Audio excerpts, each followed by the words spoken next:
As I was scrolling through my YouTube feed one day, I came across this video made by Whimsy, and I thought to myself, I made a few mods before, so why don't I try making my own end update? But instead of 7 days, I only gave myself 5, cause why not? So now starts.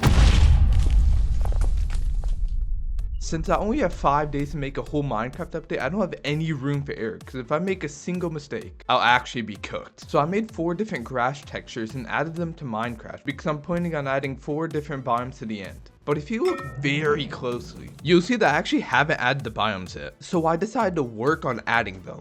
This is when I faced my first problem because I was using the Terra Blender API to help me add my custom biomes. And even though it has support for the end dimension, the way it has to be coded is different from a custom biome in the overworld or nether. And there's almost no documentation on how to add biomes in the end. Like, I swore that everyone that ever worked on Terra Blender is preying on my downfall, because I couldn't find anything to help me out. Eventually, I was able to narrow down what I needed to this end biome registry class file, but I still had no clue what I had to actually do with this. So I did what anyone else would have done, took my talents to ChatGPT. After asking it like a million questions and slightly altering the code it gave me, it still didn't work. At this point, I was stressing because I had no clue what the problem could have been, so I started analyzing my code and found out that I just forgot to write 1 line of code. And after writing that 1 line, the biomes responded like they should. And although the biomes were looking incredibly empty and plain, I was satisfied with what I completed for the day.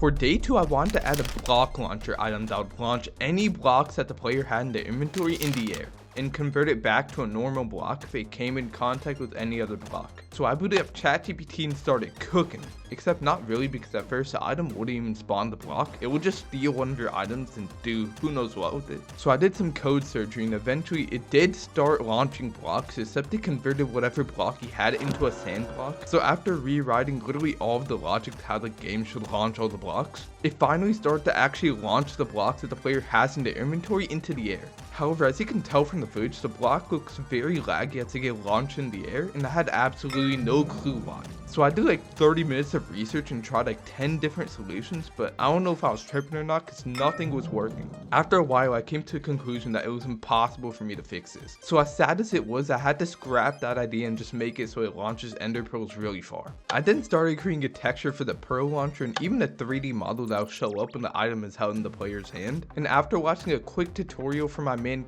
Joe on how to add 3D models into Minecraft, it was looking absolutely fire. Also, on a quick side note, my guy Joe is such a beast, because without his tutorials on Minecraft modding, this challenge would not have been possible. If you want to start learning how to create Minecraft mods, then I highly suggest you check out Joe because he's just built different. Anyways, I'm on to... Now, a mod wouldn't really be a mod without any custom mobs, especially for a mod that is updating the end dimension, because the end needs a new mob bad. So I decided to add 2 hostile mobs and 1 boss. The first of the hostile mobs being the starter man, which, if you can't already tell from the name, is supposed to look like the complete opposite of an enderman. So I made it really short and really fat, and added it to the game. Now it does like 3 hearts of damage and has 10 hearts of health, but it currently doesn't drop anything, but I'll add that later. I also started work on the ender golem, the second hostile mob. I made it have a weird orb thing inside of his chest or head. I really don't know what that is. A ched? Anyways, I added it to Minecraft and it does 5 hearts of damage. Oh my! And it also has 150 health. Not only that, but it also attacks at like the speed of light, bro. It's crazy how fast it attacks. Like, if you see this on the quest for the elytra, just turn around and run, because otherwise you're gonna be cooked. At this point, I didn't have enough time to work on a boss, so I waited for it.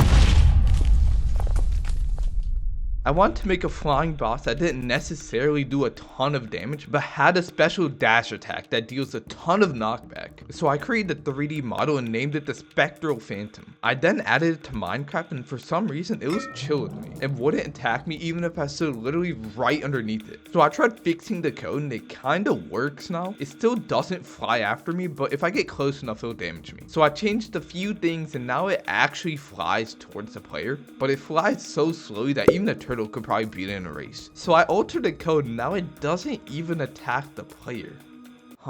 So I took yet another look at the code, changed up a few things, and finally it works. It does 6 hearts of damage and has 500 health, but that's not the coolest part because it has a 50-50 chance of either doing a regular attack or launching the player hundreds of blocks in a certain direction. Except there's one huge problem: the attack animations don't play. Now this is a problem because the way I wanted it to dash is that it would play this 1.25 second animation to warn the player that I was about to dash, so the player has enough time to put up their shield and block the attack, since the shield is the only counter to the dash attack. However, since the animations don't play, this makes the player have to somehow read its mind and put up their shield before it actually dashes at the player. This needs to get fixed, but I just don't know if I had enough time to do it. So I went to the one person that I always go to when I get stuck, Hoppinger. But after watching all of his videos on how to animate mobs, I knew for sure that I was cooked, because I tried everything that he said in those videos and even that didn't work. So unfortunately, because I just have no more time to waste, I had to leave the Spectral Phantom as it was. So basically, if you see this flying at you, make sure you are not anywhere near the void, because if you are and it launches you, well then it's wraps. I want this to drop something incredibly cool and overpowered, but I have to wait for it. It's the final day and the biomes are still looking like this. Yeah, I got speedrun the rest of the mod. So I made 4 log textures, 4 leaf textures, 4 grass textures, 4 flower textures, and imported them into Minecraft and made it so they naturally spawn. And that made a huge difference to how the biomes look. I then add the ruby ore block that naturally spawns in the end, which drops the ruby shard item, which can be used to craft the ruby armor, which is not supposed to look like this. So after watching yet another epic video from the Goat Copinjo, the armor finally looks like it should. The armor and tools are slightly better than diamond and netherite armor, but currently the mobs don't drop any items when it gets eliminated, so I made a starter man drop an ender pearl and the ender golem drop the pearl shooter. But for the Spectral Phantom, I wanted to drop something special, so I started modeling a special 3D item. I brought it to the game and it doesn't work properly, so I just slightly altered the code and now it works like it should. So it's supposed to be a sword that the Spectral Phantom drops on death. It is incredibly overpowered because it does 21 damage on every swing, has infinite durability, and get ready for this, it has a 12 block reach. I know it's overpowered, but if you killed the Spectral Phantom, then I guess you deserve it for real. And with that, the 5 days are up and I'm proud to say that I'm the first person to ever speedrun a Minecraft mod. Probably. If anyone is interested in downloading the mod, you don't have to buy it from my Patreon or anything like that. All you have to do is join my Discord server and then download the mod file free of charge. Anyways, peace.